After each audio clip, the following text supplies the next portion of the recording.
And the reason why AA and NA prescribes turning that over to the care of God is that when we don't do that, we become so irritable, so depressed, so angry. Me, you, and life and everything about it is not how I want. And I'm not okay. And if that's your feeling, of course drugs and alcohol are going to sound really good. So we're trying to make life itself become peaceful. So that way life is the very medication that you need to feel okay. Not using drugs to escape life. You will become one with life or God's will, accepting life on life's terms, and then you will be peace. You will feel peace. The narrative of your mind will calm down. You'll start to feel less and less as if you need to have a say about everything.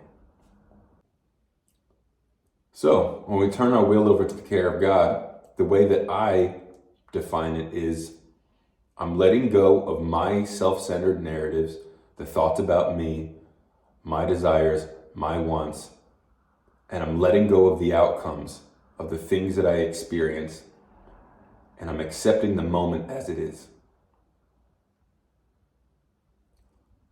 Because to me, God, if it's beyond comprehension, that means it's beyond thought. It's not something to understand, it's something to feel. And for me, being in the moment meets that definition perfectly. There's no narration needed to be in the moment. You just feel the moment. That's where I experience God. You know how many times I've missed the magic of the moment because I've been concerned about a few minor details of what I'm experiencing? Right now I'm at work. It's a little cold in here. Oh man, I hate that it's cold in here. Oh, my eyes look a little dark. My clothes are getting old. I would be a lot more happy if it was warmer. I looked a little bit better and I had nicer clothes. If I thought that way, I'd completely miss the moment right now of making an awesome YouTube video, hopefully helping some people. Minor example. We'll use traffic as another example. You're driving down the road, traffic is crazy. You get to a stoplight, someone could have went a little bit faster through yellow, giving you enough time to get through as well, but they slow down because they're a little bit timid, right? I know what you're thinking, fuck that guy. I got places to be. Doesn't he know that I have kids to feed at home? I have a lot of commitments. In that mindset, you might not notice the beautiful pink horizon where the sun's setting. And maybe if you would forget about all your wants and desires, you'd notice that sunset. And then maybe that sunset would inspire something in you. Maybe you'd feel something a little bit deeper, a little bit happier. Maybe that would have a calming effect. We miss the magic because of a few minor details. And so when I look at the third step as we made a decision to turn our will and our life over to the care of God, I'm surrendering my perception, my self-centered perspective on life.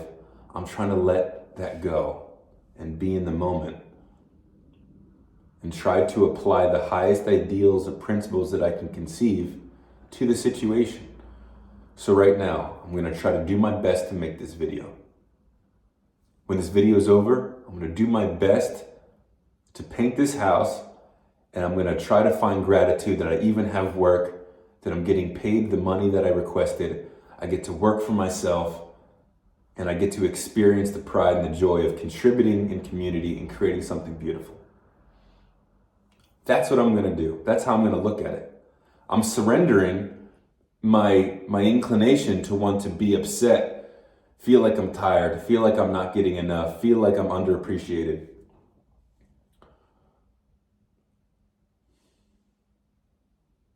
But it all starts with the suspicion that perhaps the way that I'm looking at this is incorrect. That requires a lot of humility.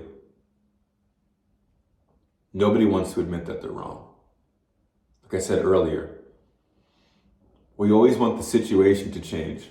We don't want our perception of it to change. It requires a little bit of humility. It requires a lot of practice. It requires a lot of consistency. But I promise, if each morning you wake up and you sort of have a general idea what you're going to do for the day, and you say to yourself, when agitated or disturbed, I'm going to pause. I'm going to consider that perhaps I'm not looking at this correctly. And then I'm going to make a decision to turn my will and my life over to the care of God. And for me, to make it simple, the way that I define that is, what is the highest set of ideals or principles that I can apply to this setting right now? Let me let go of my thoughts, my wants, and my expectations of the outcomes. And let me see what I can bring to the moment rather than what can I take out of it.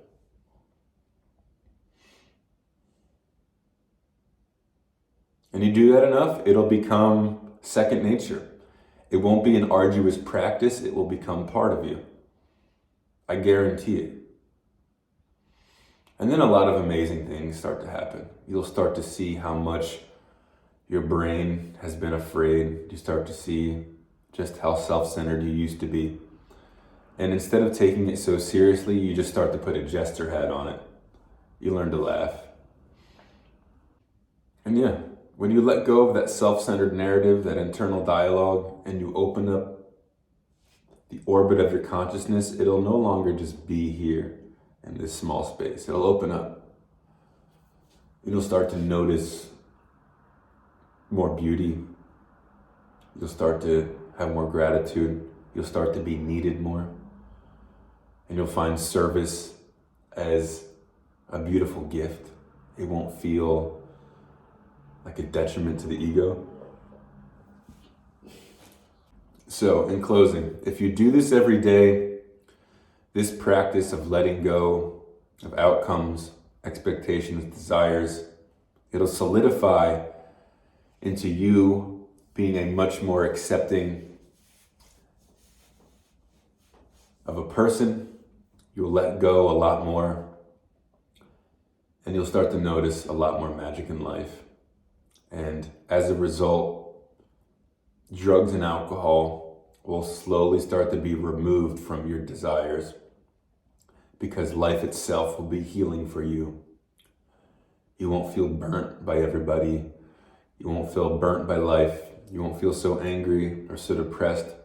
And you'll also start to lose even the condemnation of yourself.